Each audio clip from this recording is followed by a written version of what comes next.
So the title of my presentation is Effects of Mathematical Skills on Labor Market Outcomes and Life Conditions.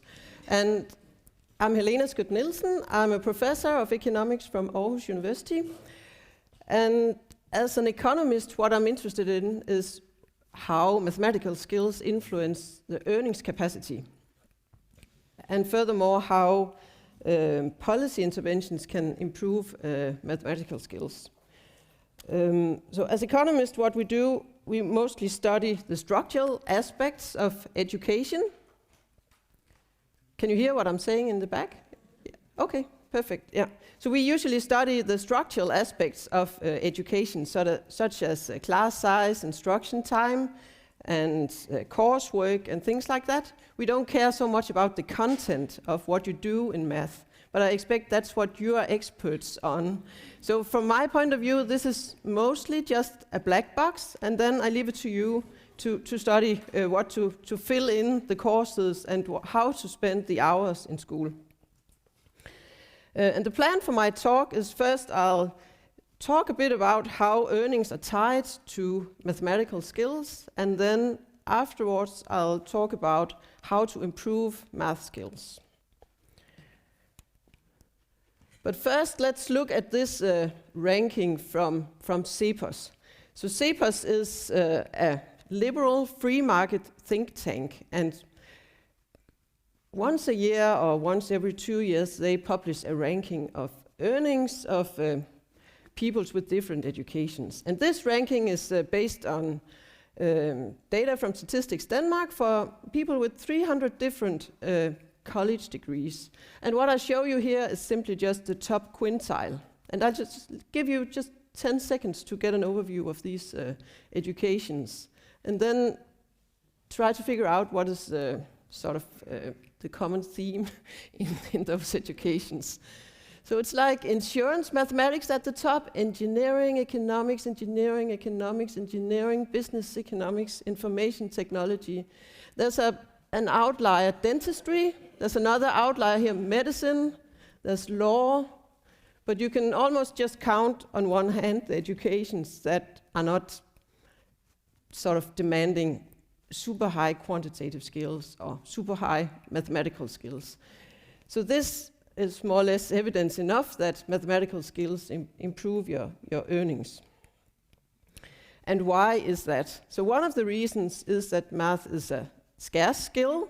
So in the production process, the input factors that are in short supply receive what we call a rent and sort of a super high profit. And the textbook examples of those input factors is usually natural resources or attractive locations. For instance, if a firm is located by a river and they need river transportation, they receive over normal, what is it, the English word? They receive higher profits than other firms with less attractive locations. And if you have a patent or something like that. And if you look at the workers, they may also have some extraordinary skills, for instance, surgeons or artists or things like that. If they have a certain talent, they may receive higher earnings than other workers. But quantitative and mathematical skills have some of the same characteristics because they are also quite scarce, and therefore careers requiring these skills also pay more. 3 decades ago, this seminal paper by Packlin and Ruffolo talked about the scarcity of mathematical skills.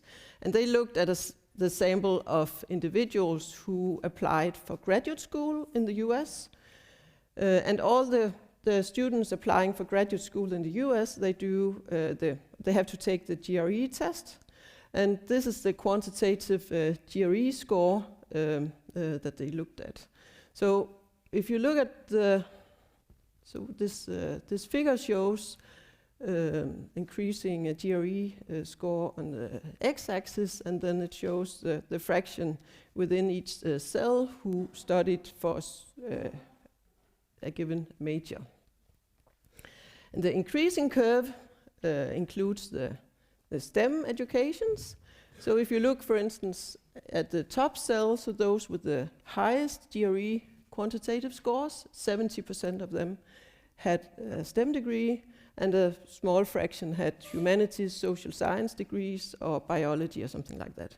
If you look at the other end of the scale, those with the low GRE quantitative score, many of them have a degree in humanities or social science, and very few had a biology degree or STEM degree.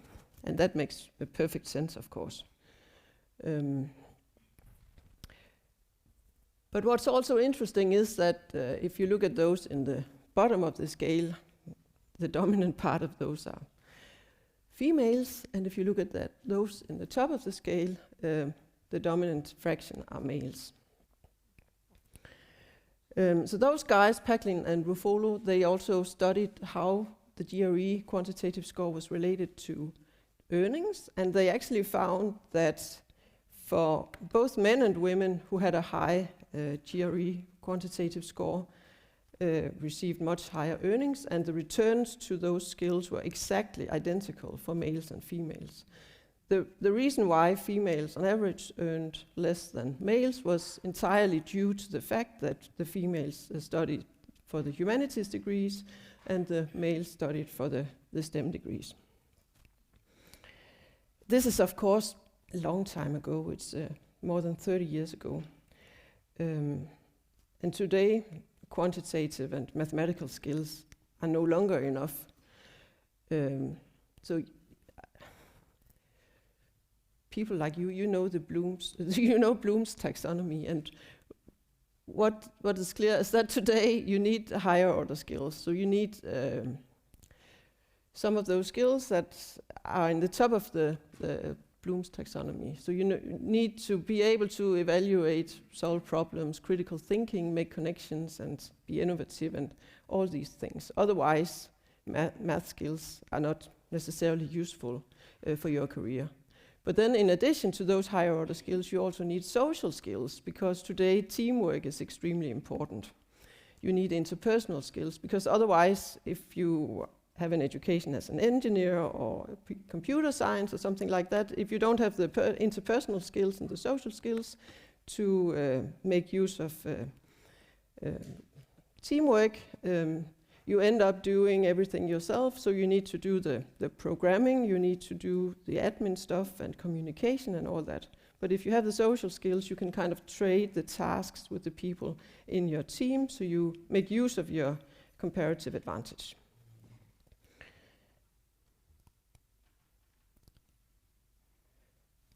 So a very important economics paper is a paper by David Deming, where he studies the combination of tasks in given occupations. And these are two of the key figures in his paper. So on the x-axis, we have the development over time, and then on the y-axis, so it starts out with the 1980, and we end up in 2012.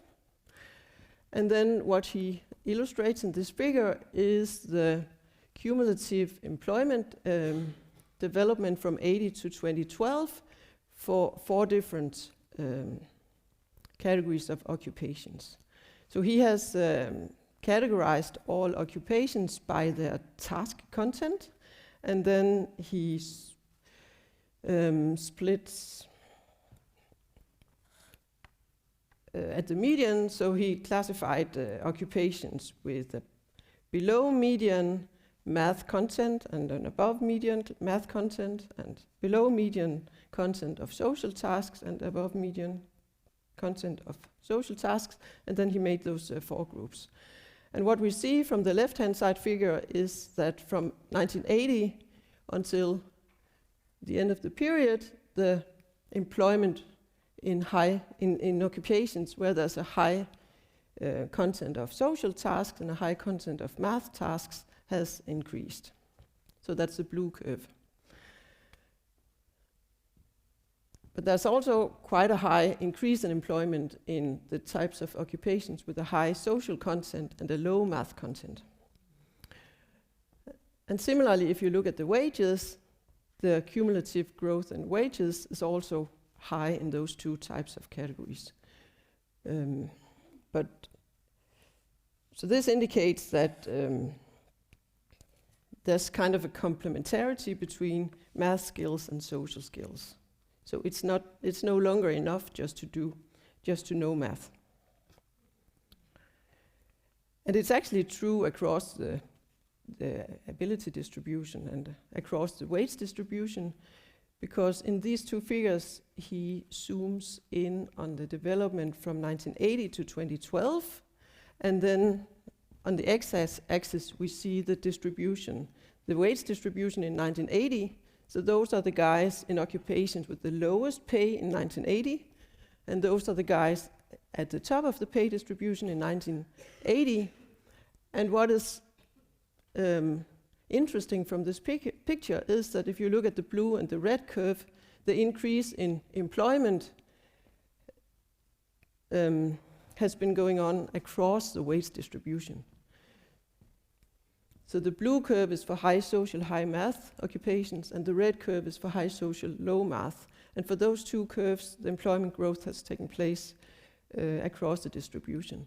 And if you look at wage growth, the wage growth is also somewhat above 0 for both those curves across the distribution. So it's not only the kind of the super high paid who need or who benefit from math skills and social skills, it's kind of all occupations.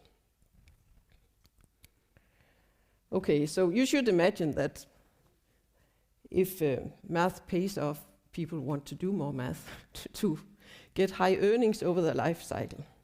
But that's not exactly the case in Denmark. So if we look at what high school students choose, I have made a table for each of the 3 high school tracks in Denmark. On the left-hand side, you see the ordinary academic track, STX, and in the middle, you see the business tracks, HHX, and then you see the technical tracks, HTX, at the right-hand side.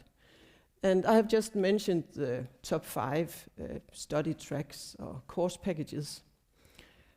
And for the ordinary academic track, you can see the slacker combination at the top, the English, high-level English combined with high-level social science. That's known to be the course package you go for if you don't want to work too much. And it's kind of popular. And then you can have biology, chemistry, but then a bit further down, you can also do some course packages with high-level mathematics. And in total, 36% of the students in the ordinary academic track, they choose a study program with high-level math. They can, of course, upgrade later on if they want to do advanced math, for instance, in the last year or after they finish high school. But it's not super popular. And then in the business track, it's even worse. Okay, my kids, they prefer this track for some reason, I don't know why. And I know from their friends that this Math A combined with business economics or Math A combined with international economics, that's just for nerds. You don't want to do that because they don't party too much. You want to go for the top ones. So for some reason, it's not popular for HHX either, but it's kind of popular on the technical track here. But it's a mystery because it pays off big time. So why don't you want to do it in high school? So if you average across all the different tracks, only 32% of a cohort go for the study packages with advanced math. So one policy option, if you want to attract more students to do high-level math in high school, is to introduce some new attractive course packages. And that's what policymakers did in '88 when they made the big high school reform, starting from the cohort starting high school in 1988. So at that point in time, in the ordinary academic track, you could really only do advanced mathematics together with advanced physics. And then what they did was they gradually introduced some of the other combinations, so you could do math high-level math together with social science or together with English or something else. So the traditional course combinations with advanced math in this ordinary high school track, they are far down the priority ranking right now. So for instance, mathematics combined with physics, high-level physics or advanced chemistry, I guess it's still on the list of top 10 preferred course packages, but it's not among the most popular ones. But how do you make a new attractive course package? So what is attractive for the young people today? So one thing is, of course, what courses you do in school. And for instance, biotechnology is relatively popular. But it's also about, I mentioned the nerds in relation to the business track, and it's not necessarily only about course preferences, it's also about the identity of being a high school student. So what is kind of an attractive environment while you're high school students? So it would be a great idea if policymakers could figure out how to make some of the course packages where you actually learn useful skills attractive, also in terms of sort of high school identity. Okay. So this was the first part of my talk. So the next part is about how to improve math skills. And I chose to focus on high school just to have sort of a common theme for the policies I want to discuss. So let's talk about how to improve math skills in high school.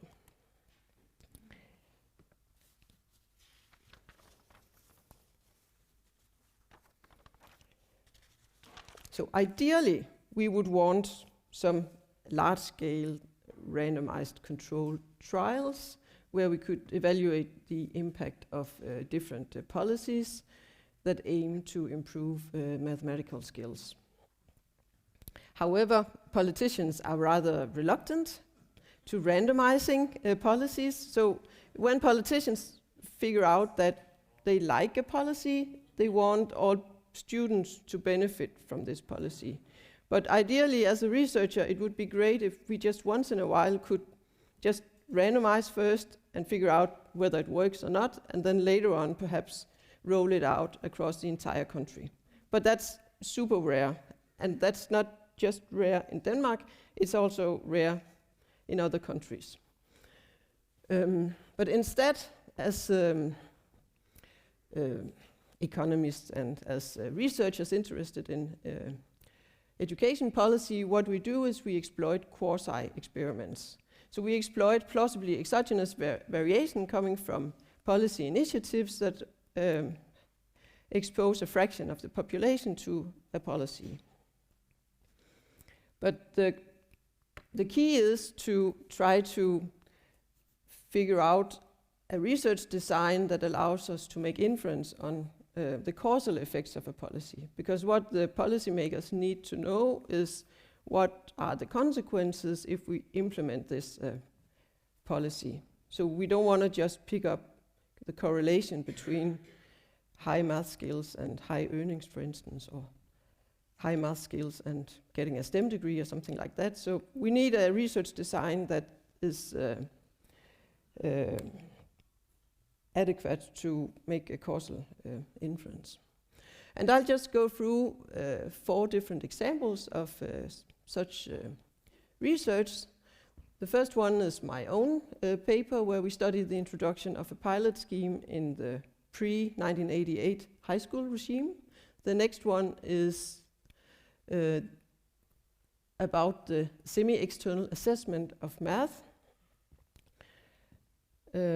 which is being exposed to an oral exam when you go to high school. So you know there's a random draw between the courses when you finish high school, and this study analyzes to what extent you benefit from having an oral exam in math. The next one is a double-dose algebra, a program that was introduced in Chicago, And the last one is a growth mindset intervention that is rolled out in Norway.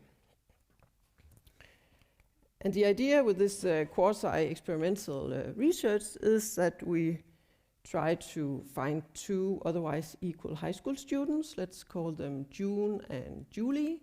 So June is treated with some policy and Julie is not treated. She's a control. And then, for example, the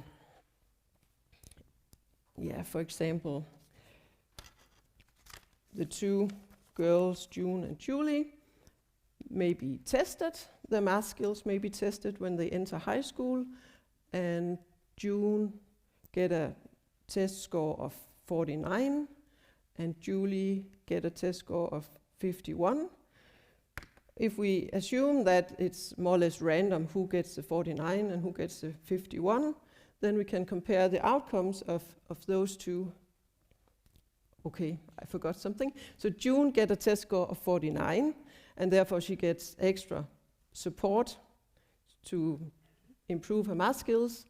But Julie, she gets a score of 51, and therefore she's above the threshold and she won't get the support.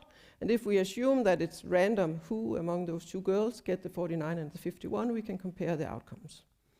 And then we can simply follow them until they finish high school and see what is their GPA. We can follow them until they go to college and see how well they do in college.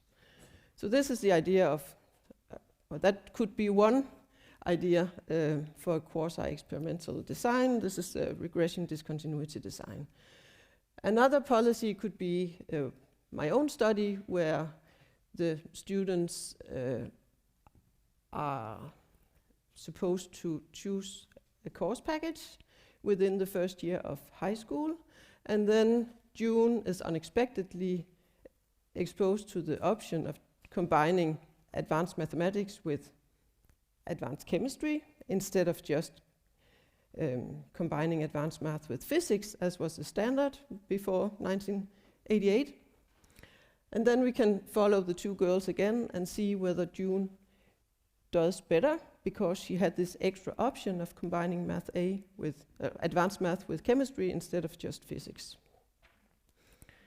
Then we can follow them again until they grow up and start earning money in the labor market and see what are the consequences of this policy. And also there might be some policies at the end of high school. What's that? And that's of course the exam. So that's again a Danish example, because when you reach the end of high school, there's a random draw made by the ministry, and one of the girls may have an oral exam in advanced mathematics, and the other girl may have an oral exam in Danish. And you should expect that it doesn't matter. But if it matters, we will see that when we follow them in the registers afterwards. So those are some of the policies that I'll talk about now. So the first example is this new course package.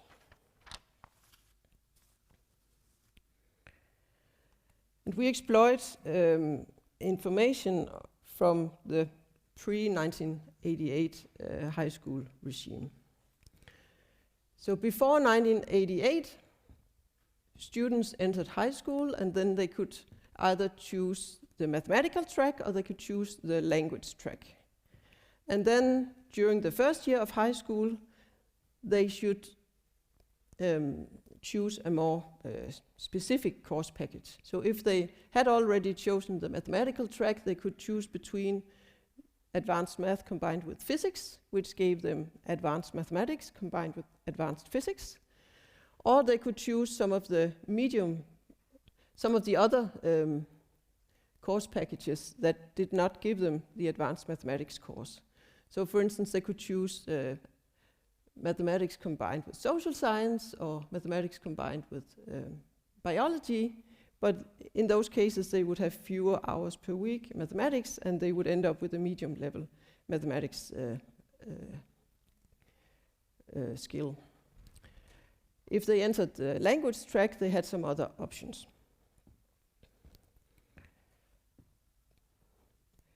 But in the period 1984 to 1987, there was a pilot program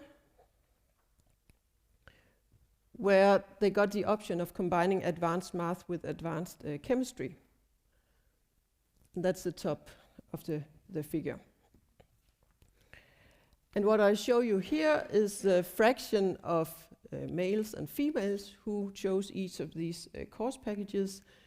And I compare the cohorts who graduated in the period 1987 to 1999. Or 1990, yeah.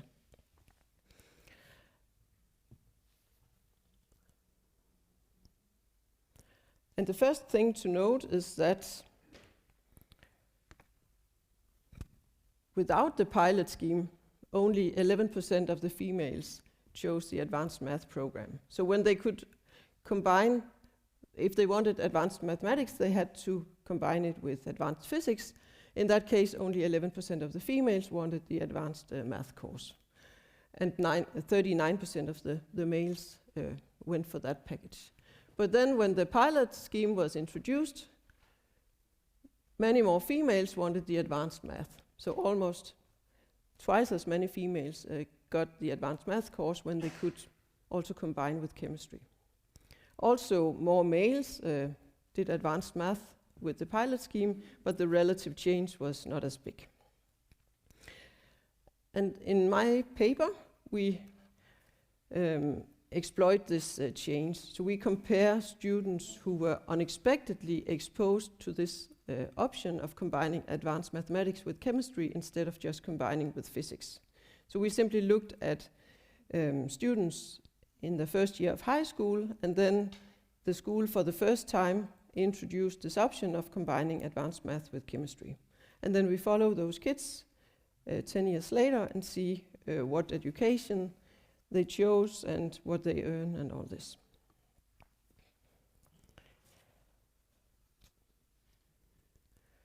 So the most striking thing is that this new course package attracted many females.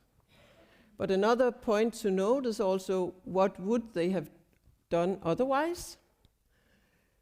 So you can see some of them, if you compare the advanced math, advanced physics, without the pilot and with the pilot, you can see that slightly fewer students do advanced math with advanced physics after the pilot option becomes available. So some of them seem to come from the advanced math, advanced physics program, but many of them also comes from the social science and the biology tracks.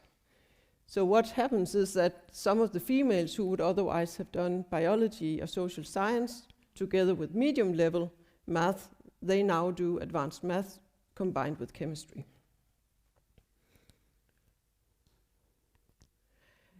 And why is it that this program attracted more females? So one thing is that chemistry, okay, it may be that females simply prefer chemistry to physics. That's a fair point, and there may be a gender difference here. But also chemistry is less male stereotypical. There are simply more females in the chemistry courses, and therefore it's less male stereotypical. And due to the fact that there are fewer males in the classroom, the environment is also less competitive. We know that females are less willing to enter mixed sex competitions, so they would rather avoid competing against males. And they also perform slightly worse in mixed sex composition compared to males, conditional on their ability, of course. So it benefits females if the classroom environment is less competitive and less sort of male-dominated. So we believe, of course, we cannot test whether this is why, but our hypothesis is that this is some of the aspects that matter. And what do we find? Okay. This graph shows the return, the earnings returns to doing advanced math. So for instance, 0.3 on the y-axis means that you gain 30% higher wages if you do advanced math.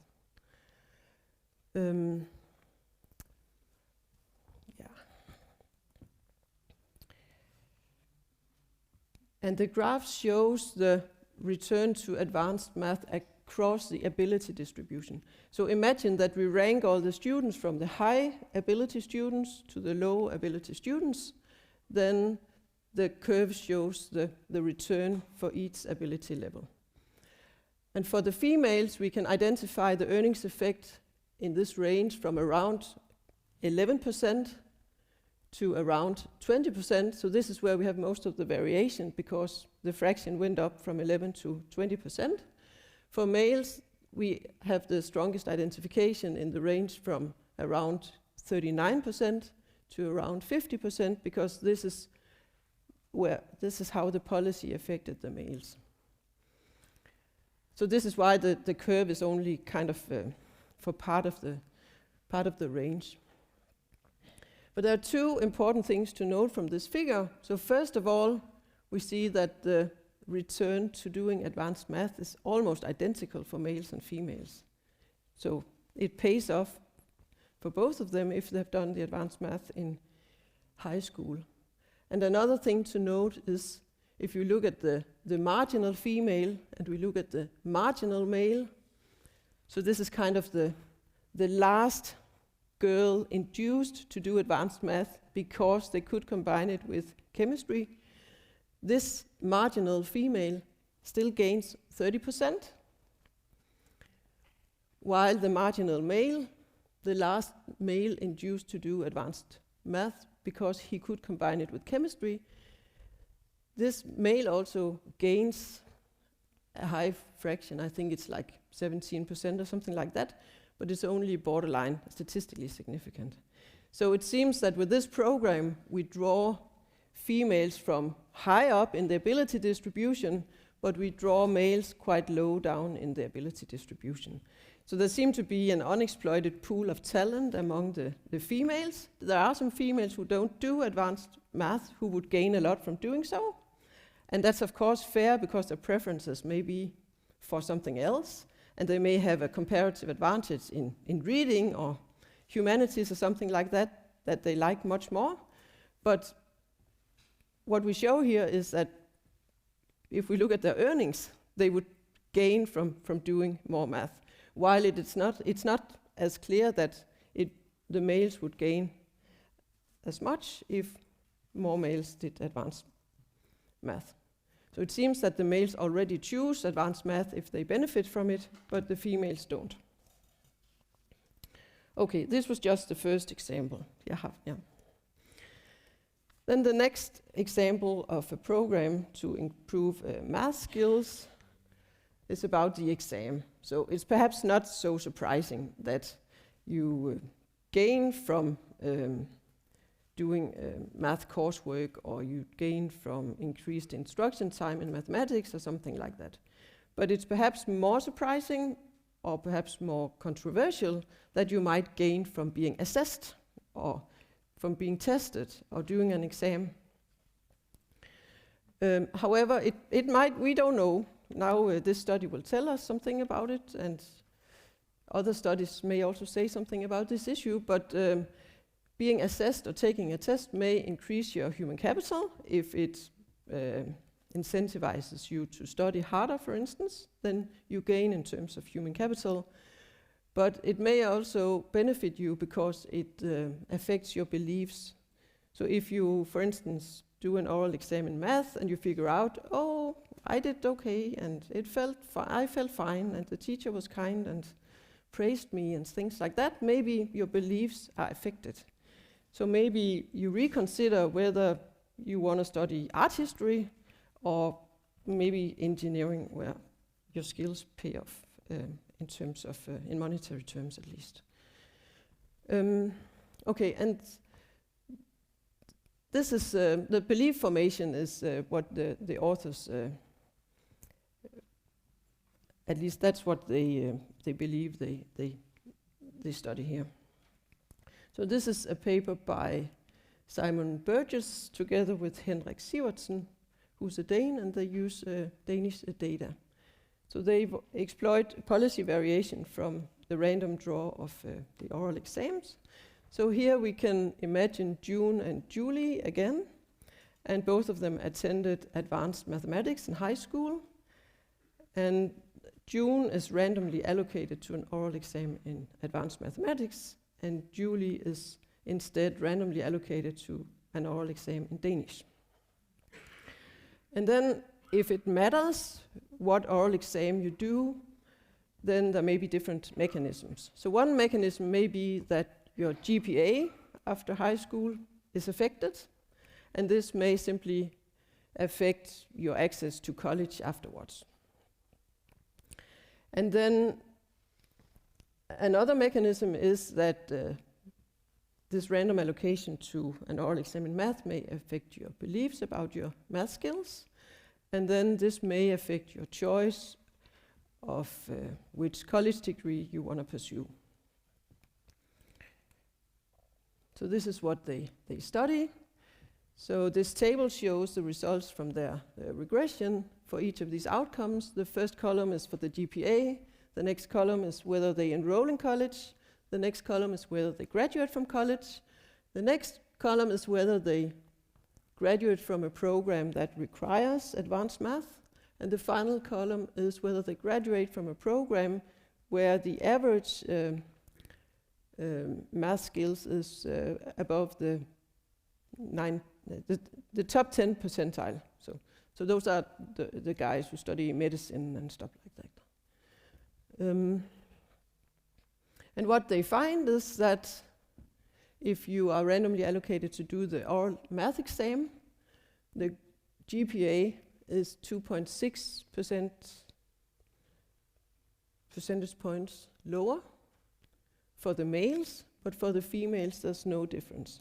So it seems that the males get a lower grade compared to their teacher-assessed grades, but the females don't.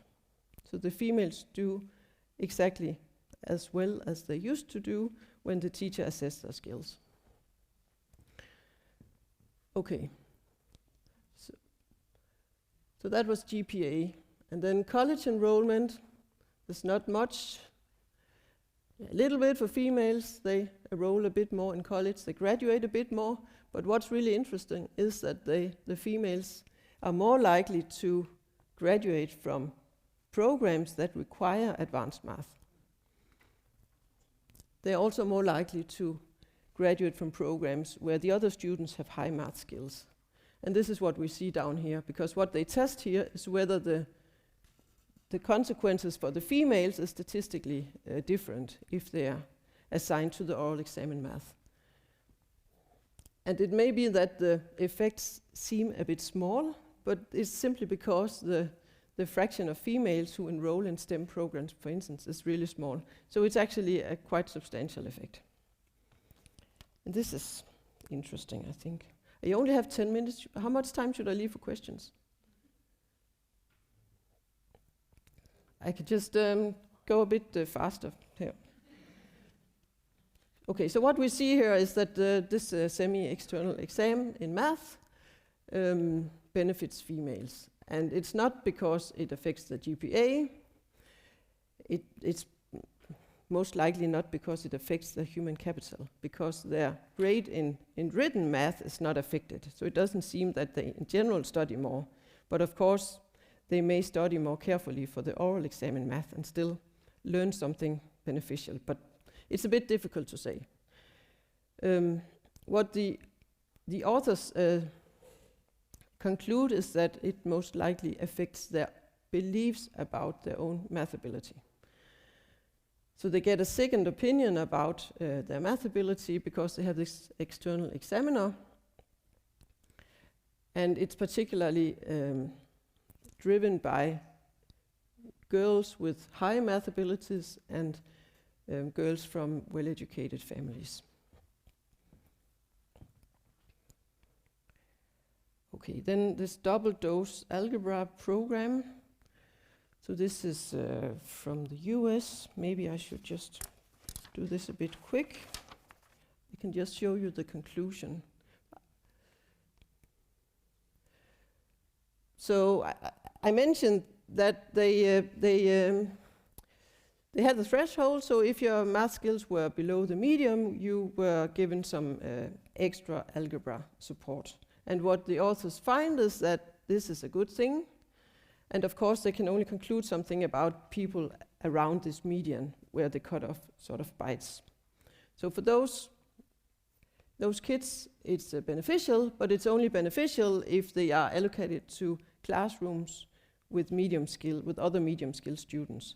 So if this support program means that they go into a classroom with all the low skill students, they don't benefit. And also the low skill students don't necessarily benefit from this additional support. So it's really around the cutoff, it really matters. And then this is a growth mindset program from Norway, which is now offered across Norwegian schools, as far as I understand. And I guess you know about this. So this program managed to reduce the extent of fixed mindset. It increased the challenge-seeking behavior and increased advanced math course taking and passing. So this may also be a good way to go if you want to improve math skills. So let me just wrap up for these 4 programs. So the new course package that I studied myself, where you got the option of combining advanced math with advanced chemistry instead of physics, we found that it's really important to think about gender, because it really showed that there seemed to be an unexploited pool of females who have high enough math abilities to gain from learning more math. So we should think about gender, and we should think about the margin. So what we also learned was that we should not expose all high school students to advanced math, of course. Maybe the fraction who, by choice, do advanced math is just fine, and all the rest should, it's maybe okay they do the slacker programs. So maybe this is the right way for them to go. We should not necessarily force them to do advanced math, because they won't necessarily benefit. The next one was about this oral exam in math, and here it's important to think about gender. Maybe this is an easy way to help girls have a more realistic belief about their math abilities. So why not have them all do an oral exam in math, so they realize that they can do just as well as the males? And the teacher says grade may actually be true. So if they get a 10 by the teacher, maybe it means that they can actually do math. The next one was a double dose algebra, and here we should think about the context and the margin again. So it benefits the students just around the median. It doesn't necessarily benefit the low skill students, and it doesn't even benefit the median students if they're put into low-skilled contexts. And then the growth mindset intervention, that's actually promising across the distribution, across subgroups. So the general pattern here is really that when you talk about math, it's very important to also think about gender. It's very important to think about the margin. We shouldn't just expose all students to a lot of math. We should figure out who needs more, and then we should give them more. Yeah, let me just stop here and allow a bit of time for questions.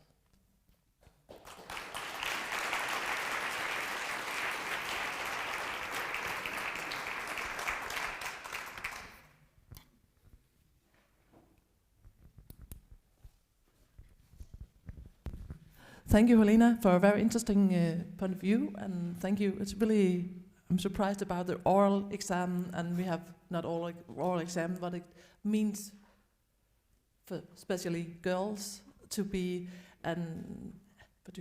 evaluate it external or talk about mathematics and be confident about it. I think you have a point in the beliefs in mathematics is very important, and they suddenly get you're quite good at it and it's more important when it's oral than it is written. And I think that's a point I would prefer in this competences. Math competences is more easy to evaluate orally than written. So that's a point.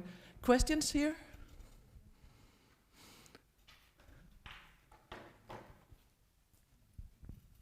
Thank you. I guess you talked about the high achieving math group because that's the easy one to look into on earnings. But are there any research, or do you have any idea about whether the findings here would apply also for the lower achievers, if they would benefit in their life income from getting more math ability? Well, I don't have knowledge about this myself, but as far as I understand from our discussion during the lunch break, there'll soon be introduced a dyscalculia test or something like that. Maybe if there's someone from the ministry present, we could randomize the...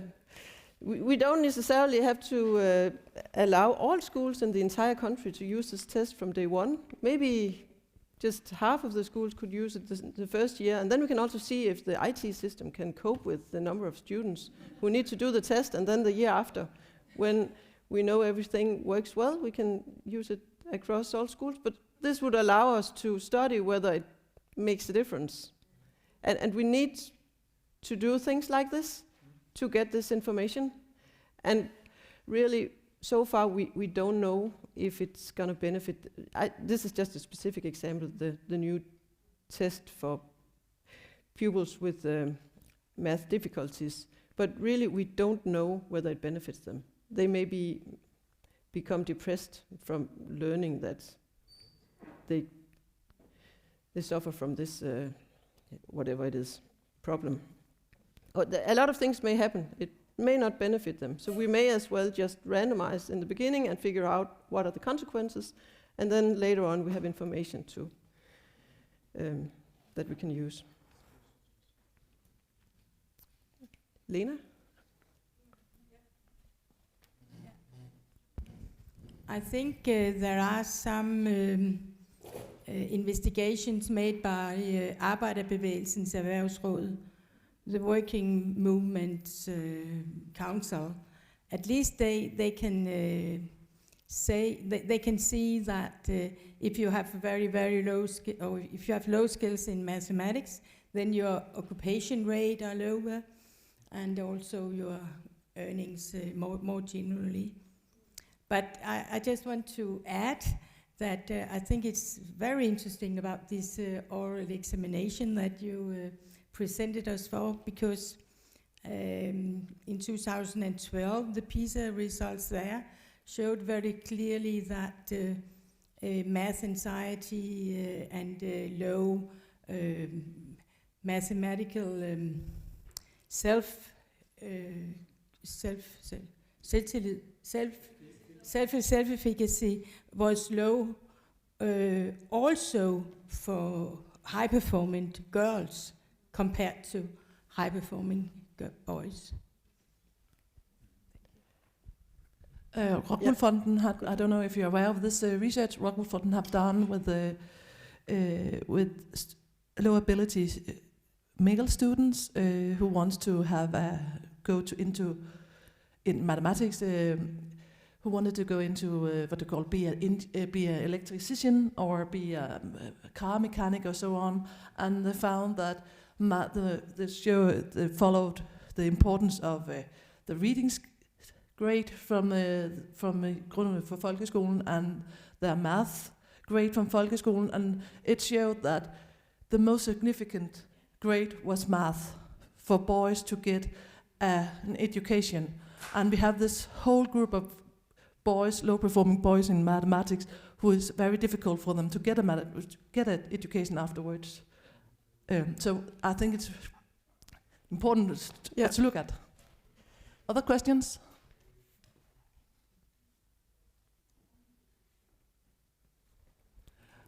Yeah. Yeah, thank you very much. I find it very, very interesting, and I think it's something that we really can use in order to argue for the need for taking care of the quality of mathematics teaching in the whole system. Often we also point to the importance of mathematics in terms of democracy, in terms of how our society is functioning.